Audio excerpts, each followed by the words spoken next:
Hi students, welcome to ప్రాహిస్ Sanskrit world. Inter second year students, ఈరోజు నేను భిషజో భైషజ్యం అనే లెసన్ ఎక్స్ప్లెయిన్ చేస్తున్నాను. జాగ్రత్తగా వినండి, ఓకేనా?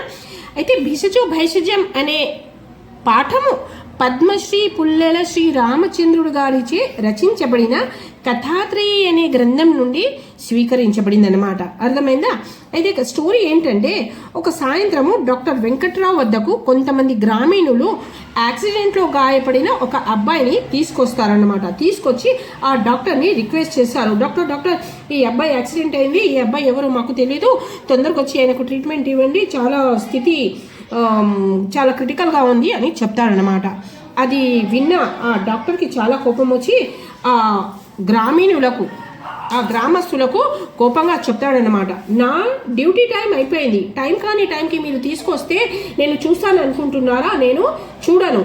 టైం లేని టైంకి తీసుకోవడానికి మీకు తెలివి లేకపోతే టైం లేని టైంకి చూడొద్దు అన్న తెలివి నాకుంది కాబట్టి నేను ఈ అబ్బాయిని చూడను, ట్రీట్మెంట్ ఇవ్వను.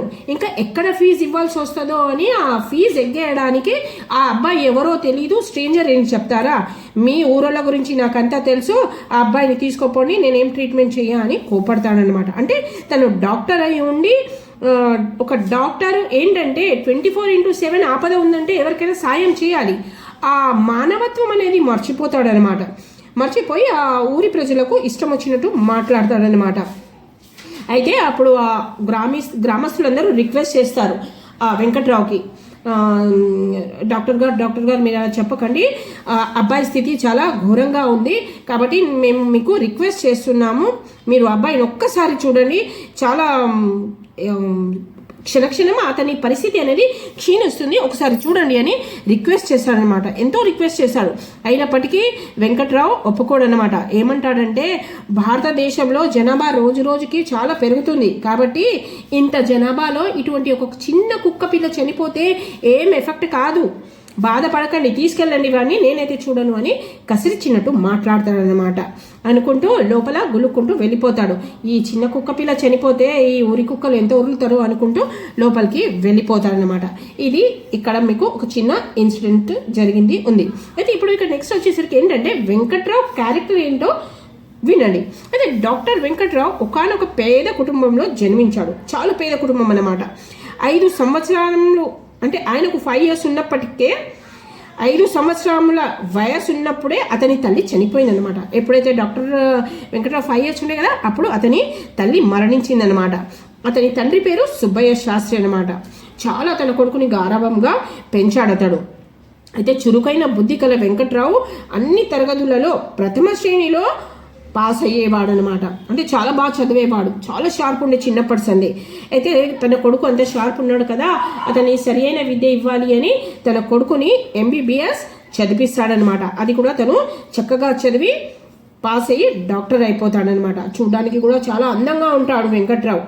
విద్యావంతుడని ఆయన వెంకట్రావు అదృష్టవశాత్తు ఏమవుతుందంటే, ఒక ధనవంతుని కుమార్తెను వివాహం చేసుకుంటాడు. అంటే చూడడానికి చక్కగా ఉన్నాడు, అందంగా ఉన్నాడు, డాక్టర్ వృత్తి కాబట్టి ఒక ధనవంతుడు అతనికి చూసి, ఎవరికి వెంకట్రావుకి చూసి, అరే చూడడానికి బాగున్నాడు, డాక్టర్ కూడా ఉన్నాడు కాబట్టి నా కుమార్తెను ఇచ్చి పెళ్లి చేస్తాను అని తనకు ఒక కుమార్తె, ఆమె పేరు ఏంటంటే సుశీల అనమాట, సుశీలకిచ్చి వివాహము జరిపిస్తాడనమాట. అయితే తను చాలా సంతోషిస్తాడు వెంకట్రావు. ఏంటంటే, అరే సుశీలకైతే చాలా డబ్బు ఉంది, అయితే సుశీలకు ప్రేమించినా ప్రేమించకపోయినా ఆ డబ్బు అయితే వస్తుంది కదా అన్న ఆశతో, అంటే సుశీలతో ప్రేమించాడు ఆయన. అంటే సుశీలకు ఇష్టపడి పెళ్లి చేసుకోడు, డబ్బుని చూసి ఆ సుశీలని పెళ్లి చేసుకుంటాడనమాట. పెళ్లి చేసుకునేందుకు వాళ్ళకి ఒక కుమారుడు పుడతాడు.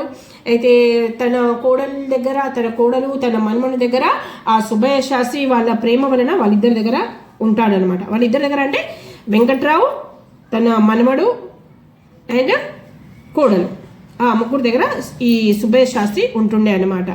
అయితే ఒకరోజు ఏమిటంటే, సుబ్బయ్య శాస్త్రి ఇలాగే తన వాకిట్లో తిరుగుతుంటాడనమాట. అయితే అప్పుడు వెంకట్రావు యొక్క మిత్రుడు అంటే ఫ్రెండ్ కలవడానికి వచ్చి కూర్చొని టీ తాగుతుంటారు. అంతలో ఆ వెంకట్రావు యొక్క స్నేహితుడు ఈ వెంకట్రావుని అడుగుతాడనమాట, ఆ ముసలివాడు తిరుగుతున్నాడు కదా, అతను ఎవరు అంటే, ఆ వెంకట్రావు ఏమంటాడంటే, అతడెవడో నాకు తెలియదు, బిచ్చగాడు అని చెప్తాడనమాట. అది విన్న సుబ్బయ్య శాస్త్రి చాలా అంటే చాలా బాధపడతాడు. తను కోడలు చక్కగా చూసుకుంటుంది, మన్మడు కూడా చాలా బాగా మాట్లాడతాడు, చాలా ప్రేమిస్తాడు. కాబట్టి తను ఆ ఇంట్లో ఉన్నాడు. కాదు అంటే వెంకట్రావు బుద్ధి వాళ్ళ మనుషులు ఉంటే ఏ మనిషి అతనితో బ్రతకలేరు అని అనుకొని నేను నా ఊరికి వెళ్ళి వ్యవసాయం చేసుకుంటూ గౌరవంగా బ్రతుకుతాను, ఇటువంటి అవమానభరితమైన జీవితం నాకు వద్దు అని అక్కడ వెంకట్రావుని వదిలేసి విలేజ్కి వెళ్ళిపోతాడనమాట. అంటే వెంకట్రావు బుద్ధి ఇటువంటిదనమాట. అంటే కన్న తండ్రిని కూడా తండ్రి అని చెప్పలేడు.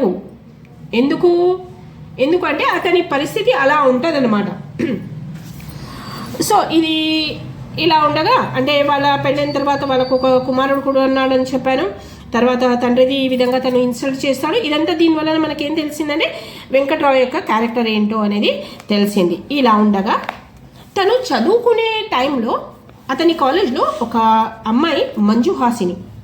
అయితే మంజు హాసిని కూడా డాక్టర్ అనమాట.